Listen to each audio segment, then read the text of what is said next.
Assalomu alaykum. Hurmatli YouTube kuzatuvchilari, konteyner profillaridan tom navis qurish xizmati. Hozirgi ishimiz Qashqadaryo viloyati Chiroq tumanida bo'lyapti. Xalq hashar yo'li bilan qabristonga navis qurishyapti ekan. Bu obyektimiz 34 ga 12,5 bo'lyapti. Ko'prik alazik 100% konteyner profildan kraskalangan holatda shoda qotish jarayoni ketyapti mana.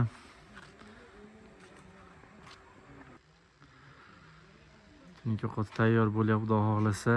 Bu obyektimizni siliflari kransheyni o'zi bilan bo'lgan. Oldiga tunikafon qilinadi. Suv oldiga tushishi ko'rinmasligi uchun firmalarimiz orasi 1,5 dan qo'yilgan.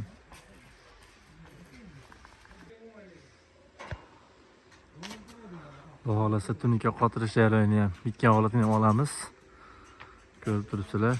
Tepadan ko'rinishini ham olamiz hozir. Yuqoridan ko'rinishi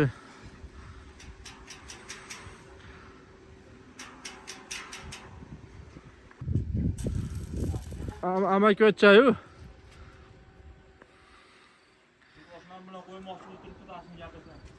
Bo'lmaydi. Ha, mana ko'prik alazik qizil rangga bo'yalgan tayyor.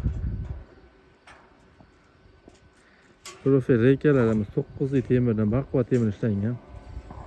Fermalarimiz 8 dan bo'lgan. Ha, usta aka.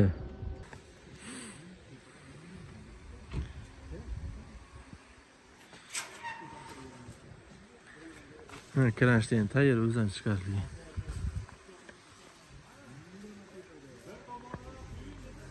Kimga shunaqa xizmatlar kerak bo'lsa, aloqaga chiqaverasizlar, nomerlar qoldiramiz. Nasib bo'lsa, ertaga tunika qotilgan holatida ham olamiz. Mana aytganimizdek, tunika qotirish jarayoni ham xudo xohlasa yakunlanyapti. Ishimizni oxirgi qismiga keldik. Degan mehnatimiz baholab ketasa degan umiddamiz. Kamchiliklar bo'lsa, qo'shimchalar bo'lsa, izohlarda qoldirasiz degan umiddamiz. Kimga shunday xizmatlar bo'lsa, aloqaga chiqaverasizlar. Xizmatimiz O'zbekiston bo'ylab.